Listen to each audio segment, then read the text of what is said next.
Hello guys, কেমন আছেন সবাই? আশা করি সবাই ভালো আছেন। তো চলুন আজকের চ্যালেঞ্জ শুরু করা যাক। আজকের চ্যালেঞ্জ হলো ইংরেজিতে সবচেয়ে বড় অর্থটি মুখস্থ করা। আমরা এই অর্থটি নিয়েছি এই অক্সফোর্ড ডিকশনারি থেকে।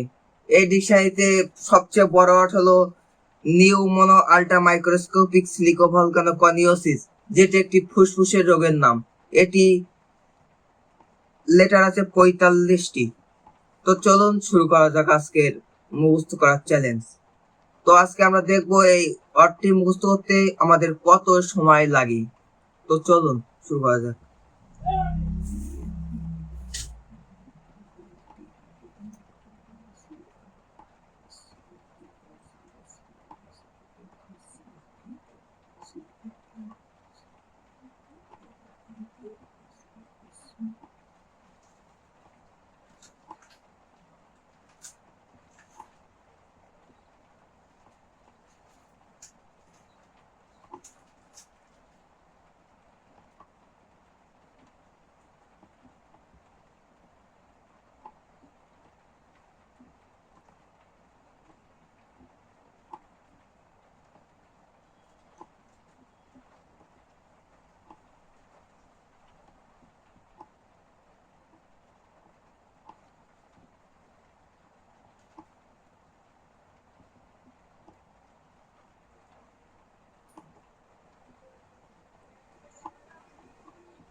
তো বন্ধুরা, ভিডিওটি খুব বড় হয়ে যাবে, সেজন্য আমি মাঝখান থেকে কিছু স্কিপ করছি। আপনারা চাইলে পরের ভিডিওতে দেখে নিতে পারবেন যদি আপনারা কমেন্ট করেন। তাহলে চলুন আবার ভিডিওতে ফিরে আসা যাক। তো বন্ধুরা, বিদ্যুৎ বিভ্রাটের জন্য আমাকে দেখতে আপনাদের একটু সমস্যা হতে পারে, এজন্য আপনাদের কাছে আমি ক্ষমা প্রার্থী। তো চলুন মুখস্থ করায় ফিরে আসা যাক।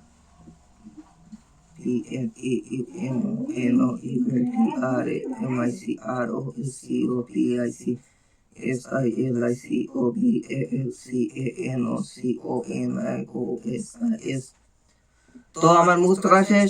আমরা আবার একবার জানিয়ে রাখি, এটির নাম হলো নিউমোনো আল্ট্রা মাইক্রোস্কোপিক সিলিকোভলকানোকনিওসিস, যা একটি ফুসফুসের রোগের নাম। এটি হলো 45 লেটার বিশিষ্ট।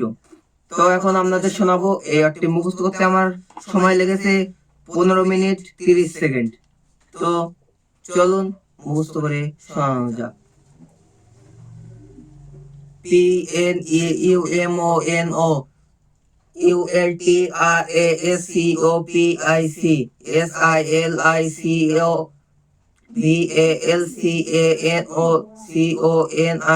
SILICOVALCANOCONIOSIS।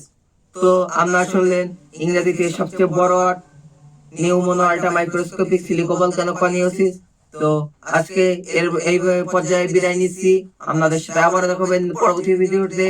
আপনারা যাওয়ার সময় অবশ্যই সাবস্ক্রাইব করে দেবেন এবং বেল বাটনে অল অপশনটি সিলেক্ট করে দিয়ে যাবেন। ধন্যবাদ।